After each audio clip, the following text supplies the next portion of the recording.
Oke, kita kenalan dulu dari Mas yang sebelah kiri. Perkenalkan nama, kelas, dan dari mana, tinggal di mana. Nama saya Ferdi Ilamsyah dari kelas 12 TPM, tinggal di Beji Pasuruan. Beji Pasuruan. Oke. Nama saya Muhammad Rafi Ramadan dari kelas 12 TPM, rumah Sidoarjo Candi. Candi ya. Nama saya Muhammad Rizky Arianto Putra dari kelas 12 TPM, rumah saya di Rumah Putra Sidoarjo. Oke. Nama saya Rahmat Radifan dari kelas 12 TPM, rumah saya di Banjar Kementerian Hiburan. Oke, ini datang ke saya, kelihatannya ada yang ingin ditanyakan. Silakan, siapa yang mau bertanya duluan? Saya Pak. Ya. Kan kalau semisal kita mau daftar kuliah, jalur rapot, terus kan kita diterima kuliahnya. Apa bisa kita untuk mendaftar di militer, Pak? Begini, memang sampai di sosialisasi ITS kemarin yang bulan kemarin itu memang tidak ada pembahasan tentang bagaimana anak itu mendaftar di kuliah SNBP terus nanti mendaftar juga di TNI Polri ya. Linknya itu nggak sama. Satunya Departemen Pendidikan, Kementerian Pendidikan, satunya apa? Kementerian Pertahanan kan? Beda. Jangankan antara Kementerian Pendidikan, Kemdikbud dengan Kemenhan, dengan Kementerian Dalam Negeri, contohnya apa? Sekolah kedinasan, ya. Sekolah kedinasan itu sendiri juga sudah beda kementerian. Itu mau disinkronisasikan linknya itu, ya kelihatannya hanya berupa wacana dan tidak bisa apa? Artinya itu beda urusan. Contohnya kamu mendaftar SNBP, ya kan, yang mengelola Kemendikbud. Tapi kamu juga pengen sekolah kedinasan, contohnya di ya seperti di Poltek atau Institut Dalam Negeri, ya, di IPDN, ya, atau di sekolah kedinasan lain seperti STAN, Poltek STAN, itu sudah beda kementerian. Nah, apalagi kamu mendaftar TNI Polri, itu sudah beda lagi, Kementerian Pertahanan, sudah beda antara Kemendikbud, Kemenhan, satunya Kementerian Dalam Negeri, sudah beda urusan. Artinya kalau satu mendaftar terus daftar yang lain, ya silakan, cuma memang itu yang sering menjadi kendala untuk Kemendikbud. Sudah diterima daftar kuliah, ternyata daftar di Poltek STAN, sudah daftar di SNBP dulu, SNMPTN, ternyata daftar TNI Polri, padahal sudah diterima. Nah itu buat mereka itu cukup merepotkan. Karena apa? Sudah diterima, sudah dapat pagu, dapat kuota, udah dapat kursi, ternyata nggak diambil. Ya itu kata mereka ya memang sudah, kalau diterima nggak diambil ya mereka sudah menghabiskan biaya sendiri.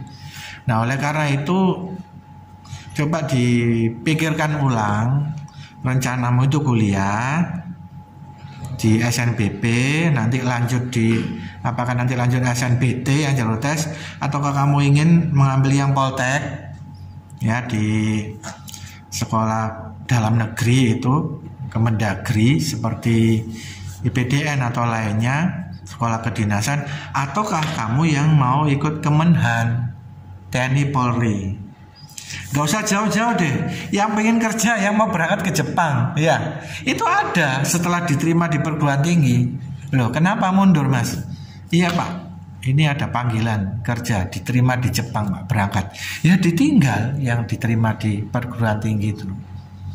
Nah tentunya ini berdampak, kalau yang saya analisa dalam beberapa tahun ini, itu dampaknya bukan langsung di blacklist, enggak sih. Kadang datang surat peringatan, itu ada. Sudah diambil, sudah diterima kok nggak diambil, itu dapat peringatan. Mungkin peringatan pertama, kedua, ketiga, sampai mungkin nggak langsung di blacklist sih. Mungkin pengurangan kuota terlebih dahulu. Yang dulunya dapat kuota 5 kursi mungkin dikurangi jadi 2 gitu.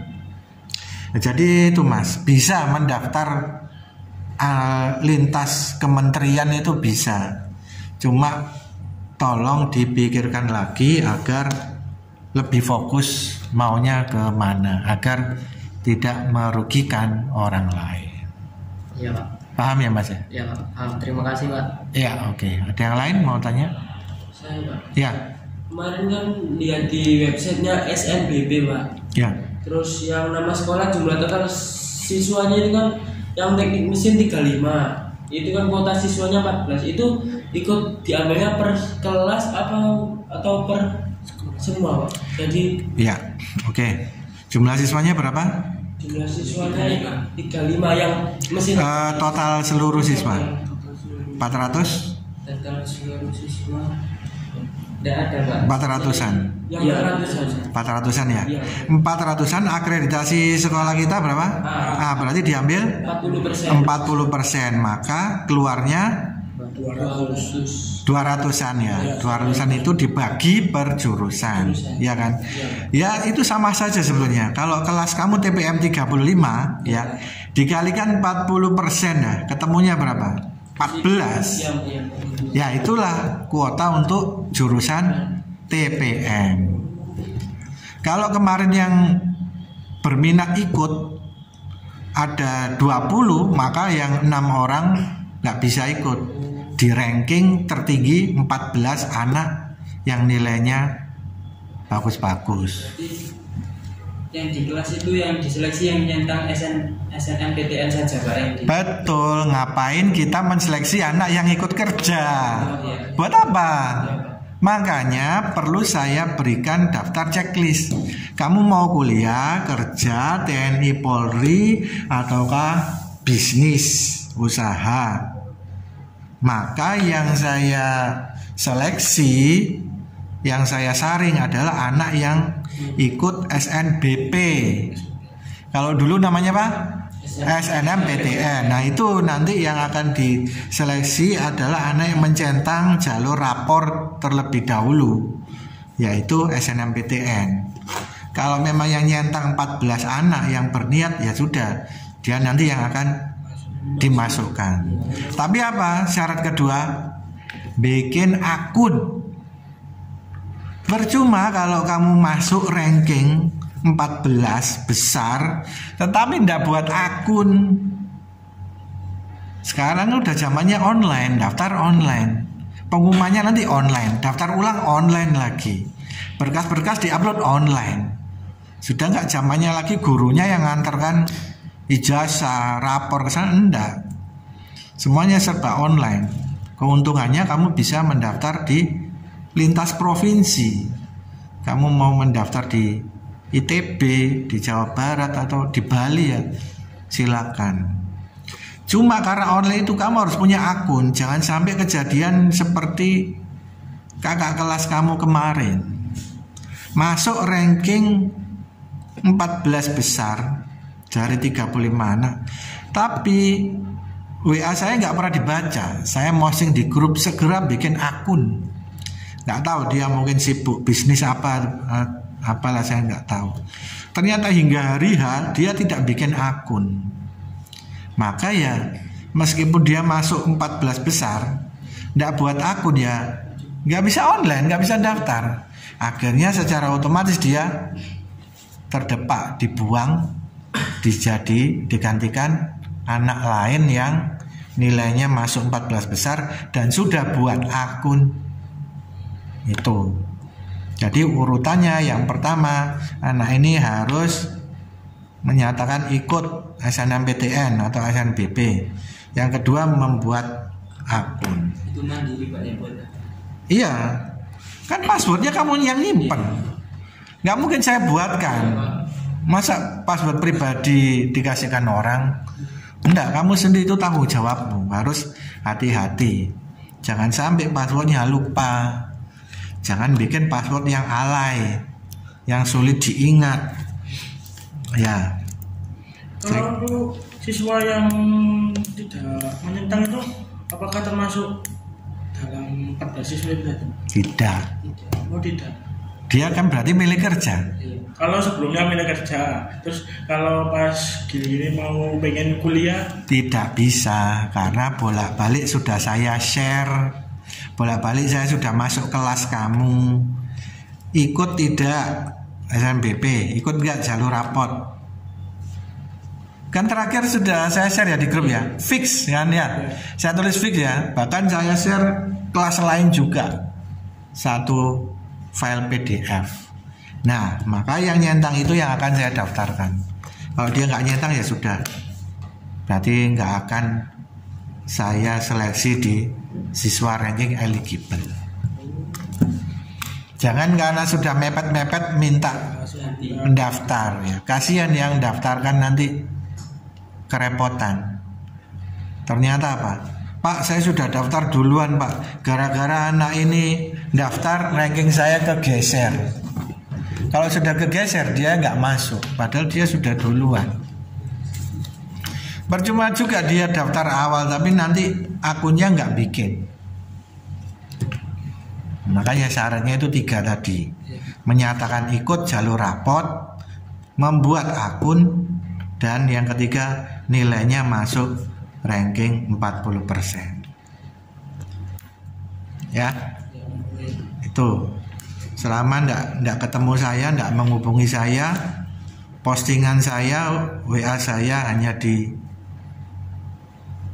tapi ndak ditanyakan, ya sudah, saya anggap sudah fix itu. Kasihan nanti yang ngerjakan sama yang sudah masuk ranking. Mau tanya, kalau semisal kan kita nggak daftar di sekolah SNBP atau SNPT, tapi kita daftar sendiri, kayak ngasihkan rapot sendiri, upload sendiri, itu bisa? Kemana? Kalau semisal di webnya itu, Apa jalur apa dulu? jalur rapot bisa? Nggak bisa. Berarti harus terdaftar di sekolah dulu. Sekolah. Nah, yang ranking siapa? Kamu bisa nge-ranking siswa satu sekolah? Kalau semisal itu loh, semisal satu anak mau nggak ke daftar di sekolah, cuman dia itu mau daftar sendiri pakai mandiri, tapi itu mandirinya tuh web itu Pak, kayak ngerata-rata nilainya sendiri, ngeranking. Pertanyaanmu adalah, Pak, kalau ada anak yang nggak masuk siswa ranking eligible, bisa kan mendaftar sendiri? Iya. Itu kan maksudnya? Bisa. Jalur apa? Jalur apa? Tes. Tes SNBT. Dan jalur apa? Mandiri ya. Jadi kesempatan kamu untuk jalur raport itu di kelas 12 yaitu jalur SNBP, prestasi jalur raport. Nanti apakah yang anak yang nggak lolos jalur raport setelah lulus bisa ikut? Insya Allah bisa. Apa jalur apa? Tes. SNBT lagi. Anak diberi kesempatan 3 kali seumur hidup untuk mengikuti jalur tes. Yang pertama saat kelas 12, saat dia nggak lolos jalur rapor. Yang kedua tahun depannya. Ketiga tahun depannya lagi. Ya, 3 kali. Lewat itu umurnya udah kelebihan, udah 21 lebih. Ya, menurut saya mending ambil swasta terlebih dahulu untuk ngisi kekosongan ini. Ternyata kalau yang ambil swasta ya jodoh rezekimu di situ dan nggak lolos di SNBT ya mungkin takdirmu di situ. Kalau yang di swasta itu apakah SNBT juga? Kalau swasta ya tergantung swastanya sendiri. Ada jalur rapot, jalur prestasi, ada jalur tes. Nah itu tergantung swastanya. Untuk swasta kita bahas di luar video ya. Ya, karena nanti kena iklan. Ya.